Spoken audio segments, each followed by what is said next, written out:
It is later in the morning and I'm drinking some coffee, and when I've had my coffee I'm actually going to go back to bed.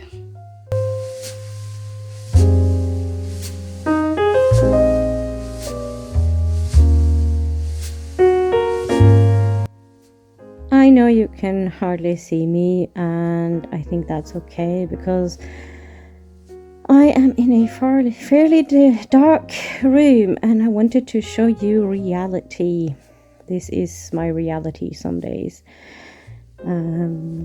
Social media tend to show you only like the really perfect days. Not my social media necessarily, but social media in general show you like a perfect version of people's life. And I think it's important to show that sometimes reality isn't just perfect.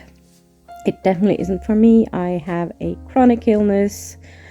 I have migraine disease, and that means that some days I am spending a lot of time in bed, preferably in a dark room. It really depends on. Today is not great. I have an attack, and as you can hear, I have a little bit problem speaking because words are kind of hard, especially when you have a migraine attack. I'm in this room. It's past 2:00, and I have done nothing today. Well, I had a cup of coffee and I've eaten a little bit. Thank you to my partner who made me food. So I haven't read anything, even though it's an audiobook. I am hoping that I will feel a little bit better later on so that I can listen to my audio, even maybe in this dark room, because at least then I don't have to read with my eyes. I'll read with my ears, and then it's easier for me. Sometimes when I have a migraine attack, actually listening to an audiobook is the way to go. It is very helpful, and that's what I do sometimes. Is like I do tandem, so I use both a more physical type of book, or like a ebook or a paper book, and I read that at the same time as I read an audiobook. And I say read audiobook because I think it's still reading. That's my opinion. And I think it's important also to show that an audiobook can help you immensely if you have a chronic illness of some sort, or if you have sight problems. Sight problems. That's very poorly put. I am very sorry about that. What I'm trying to say is that if you if you are hard of seeing, I know you can say hard of hearing, but what's the words? I am really struggling with words right now because I'm having a migraine attack, and that's one of the things. There's a lot of weird things that happens when you have a migraine attack. It's hard. It's like you're sensitive to sound, you're sensitive to light, you're sensitive to smells. I get a very funny thing with that my hair hurts, and I know it sounds really weird, but I have talked to other people who experiences the same thing, that their hair hurt.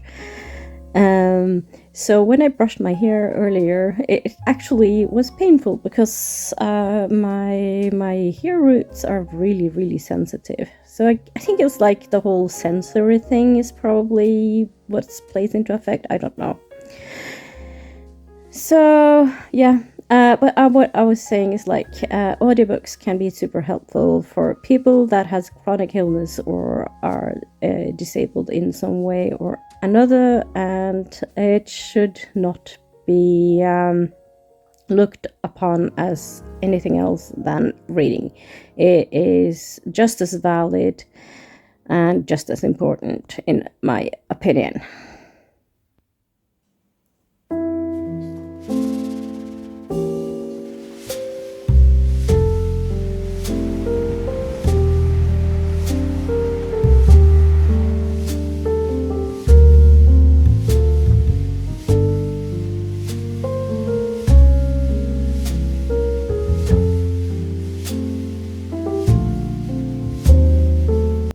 I just had a nap and I'm starting to feel a little bit more human. I know it's like far into the day. I have had lots of naps today, been resting, trying to get better.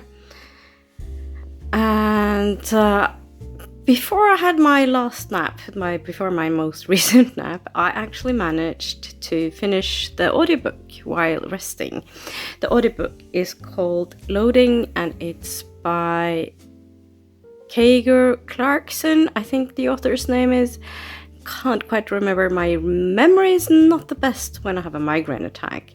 I thought I would make a little short review of it later on, but we'll have to see what I am up to after I've eaten, because now I need to go and have some food.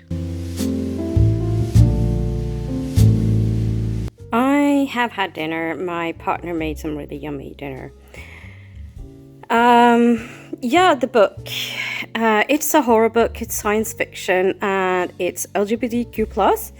All really good things, and I quite enjoyed it. It's about Marshall, and he makes a living from OnlyFans, filming himself, and has quite a huge following actually. So that's how he makes money. And then there is a client of sorts that comes one day, and they, without a trace on his body, manage to implement something into him. And this is where the science fiction comes in, because this is a sort of technology can't speak, that kind of takes over his body. And this is really interesting, I think. I'm not going into a lot of details, but I just wanted to say that I thought the book was really creepy, which I really like from a horror book. Also, I listened to the audio and the narrator was really good. I thought the narrator did a really good job at creating atmosphere by how he read, how he made voices and things like that. Also, there was another layer of sound design that really added to the atmosphere in the book. So I actually have a feeling that if I had read the book on paper or on by e-ink, I would not have gotten as creeped out as I did by all the atmospheric sounds and music and all those things. So that was really good. Highly recommend if you're into horror and science fiction. My only critique would be that I thought it was too short. I wish it was longer. It's very short. So that being said, it'll be interesting to see what the author will come up with going further, what there is in the future. I hope there will be more books. I hope there will be novels. I hope that the author continues to write to this style, and I thought the writing was really well done as well. And I think that's it for today from me, because I am not feeling too great. So with that, I am ending this video, and I hope you enjoyed. Remember to like, remember to subscribe if you haven't, and if you've gotten this far, leave a little rocket emoji in the comments, and until tomorrow, bye!